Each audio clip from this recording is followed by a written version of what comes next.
Hello friends, welcome to yet another episode. This one going to go over another Japanese inspired building concept with a little bit of a weird twist. And yeah, again, it's going to be using a 3D to 2D workflow using Blender, at least starting out with Blender as you can see here. Still using Unreal Engine to render out the images that I will bring into Photoshop to eventually paint over. And as mentioned before, I'm trying to learn Blender and get a little bit more familiar with the package. And I'm really liking it so far. I think the modeling tools are quite strong, quite intuitive. And if you're familiar with 3D modeling software at all, like Maya or 3D Max, I think it's quite easy to pick up, quite intuitive. And yeah, I'm just trying to kind of get my feet wet and trying to figure things out, because Blender is a popular tool right now, and everyone seems to be jumping on it, and everyone's been telling me that I should get my ass on it. So here I am trying to learn it little by little.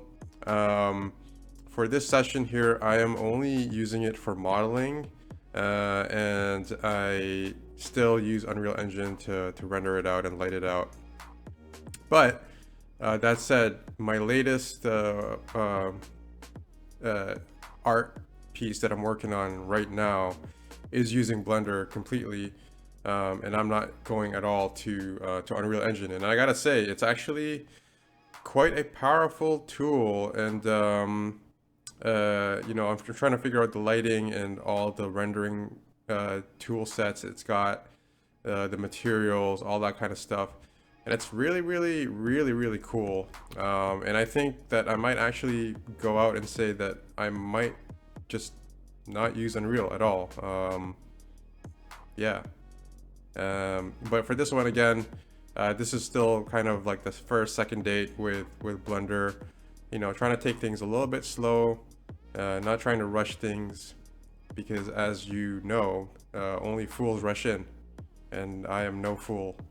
So here I am just trying to get a little bit familiar with it. Super basic modeling here, and yeah. At the end of the day, I'm going to be bringing this into Photoshop and painting it over. Like I always say, that is where the fun really is. But yeah, lately I've been trying to get into more 3D modeling and trying to come up with higher fidelity models before I jump into Photoshop and trying to get back into my 3D roots. Environment art is actually my entry into the industry, and I'm trying to get back into it a little bit more, as opposed to resorting to just straight up paint overs. I feel like a lot of my art has become quite loose and quite like very brushstrokey at the moment, and I kind of want to get back to like higher fidelity, more crisp sort of type rendered art. So again, this particular video is not going to be covering that, but in the next few weeks I should be releasing another video with more higher fidelity stuff that comes out of Blender. But yeah, so this one again, not to get sidetracked, is very Japanese inspired.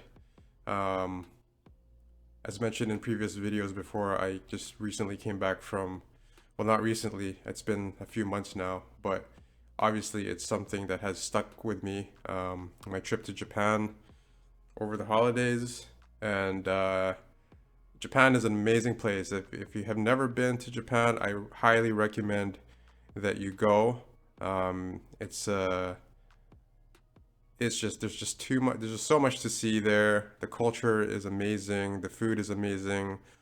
The way the society structure is just completely orderly, and things work the way you expect them to, and people take their jobs super seriously, probably to a detriment. And but the price for that is the the things work and things are just of high quality.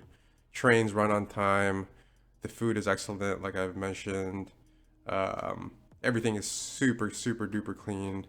But again, I think there's an aspect of that perfectionism that definitely takes a toll on the society. And this is sort of like a commentary to that actually. This piece here, um, like the buildings and the cityscapes, if you ever go to Tokyo or Osaka, it's just extremely tantalizing the way the city is built, the density of things, and it's a very unique place. And I can't say enough about it. And I love Japan, but at the same time, there is this sort of looming negativity amongst the people, I would say. And I think again, it's because of the harsh pressures on society and um, just people take their jobs so damn seriously over there that I think it takes a toll mentally. And if you ever go on the trains, everyone is just super quiet and super polite, but at the same time, I think something is definitely brewing underneath the Japanese psyche. And this is why I have this sort of juxtaposition here between, the very, um, visually appealing buildings, and then you got these warty objects that's sort of like looming on top.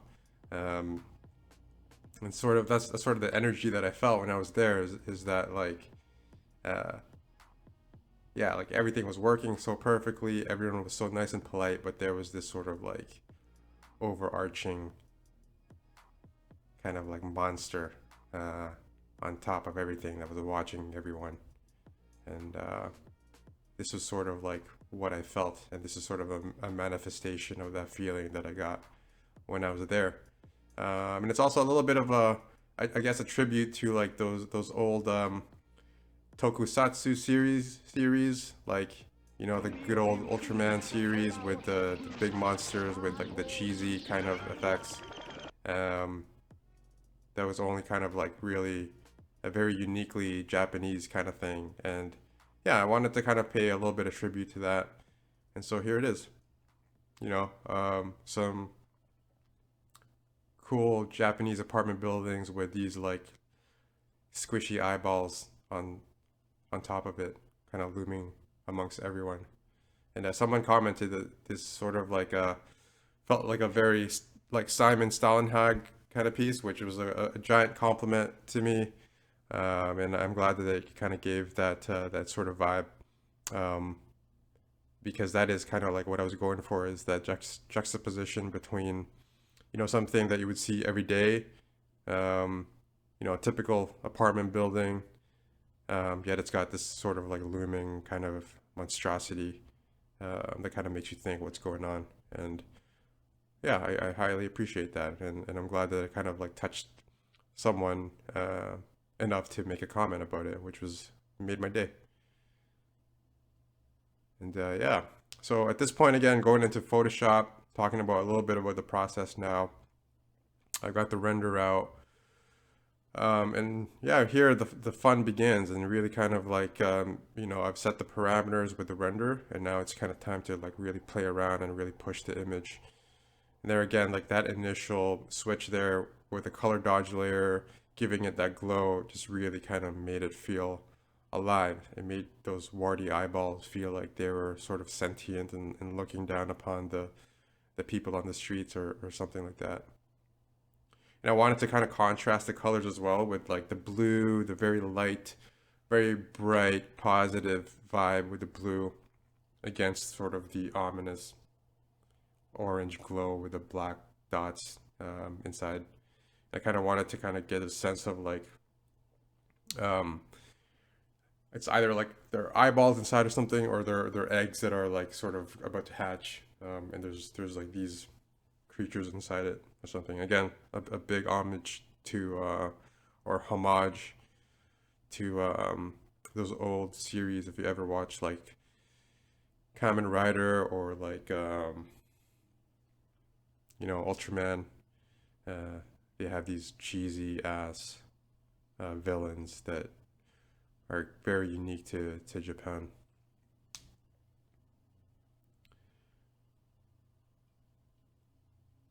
Here, just filling up the backgrounds a little bit. Again, like super loose.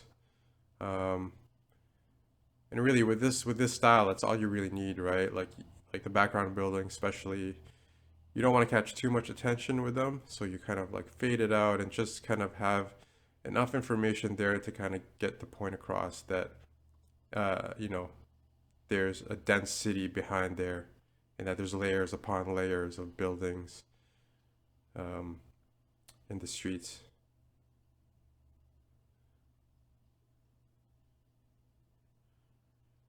And here I definitely wanted the eggs or the warts to be the most highly rendered, the most high fidelity um, element on in the piece, because that's definitely where I want the eye to go.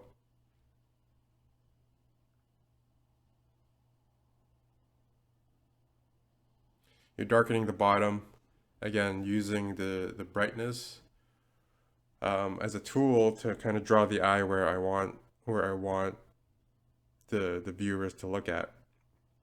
So darkening the bottom kind of serves as sort of like a frame to kind of push the eye towards the top of the building.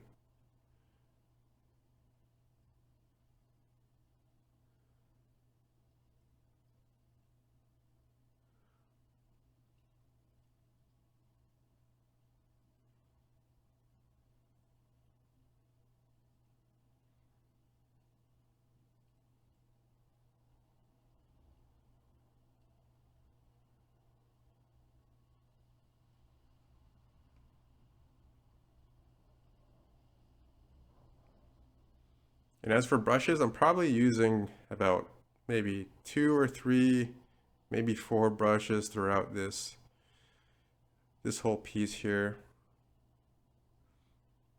I find that the more I paint and the better I get at it, hopefully getting better at it, um, the less brushes I use. So on the right side there, again, I've mentioned this before, I've got a ton of brushes. I've probably got like, I don't know, like close to 50 to 70 brushes there. Um, but it's overkill. It's just, I guess, my hoarding mentality of just like, oh yeah, that's a cool brush. I'll save it, but I never use it. And yeah, I think a lot of the questions that people ask, especially the ones who are trying to learn how to paint, are like, yeah, like what are the brushes that you use, right? And I also have those questions too. Like whenever I see a piece of art that is it leaves a big impression on me, I always wonder like what kind of brushes they use. But it's not really the brush that makes the difference, right? Is what I'm trying to say. Um, you could probably paint this whole thing with like again like one or two brushes. Um, but I think everyone's just trying to look for that magic bullet, right? Of like, once I get this brush, all my art problems will be solved. And again, I also have that sort of, I fall into that same trap every now and then as well. But as I learn to paint more and more, I realize that it's not really the brush that is the thing. It's the intent and like the composition and the idea behind it that really drives it forward. Um, and of course, like all the technical aspects of it, like value control, like separating the foreground from the background with the values, composition, all that kind of stuff is really really what matters.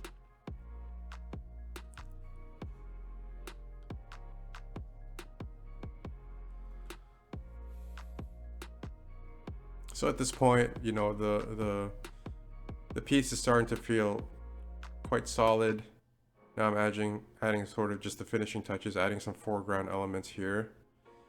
Adding a little bit of the blur to the foreground piece to kind of again really use like a sense of depth of field to make sure that the eye doesn't get too caught up in the on the front elements there.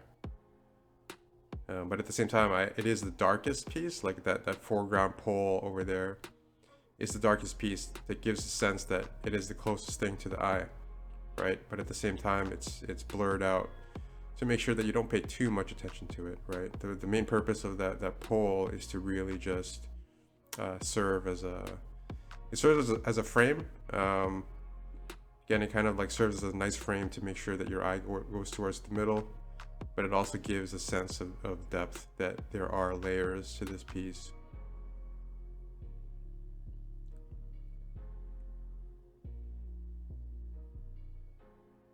Here, just adding the finishing touches, adding some extra layers, polishing, playing around with colors, and adding some birds in there just to give a little bit of semblance of life, some normalcy to the piece. Again, trying to push the contrast between, like, hey, this is just everyday city life, but there's this weird fucking thing right there in the middle. Kind of makes you ask questions.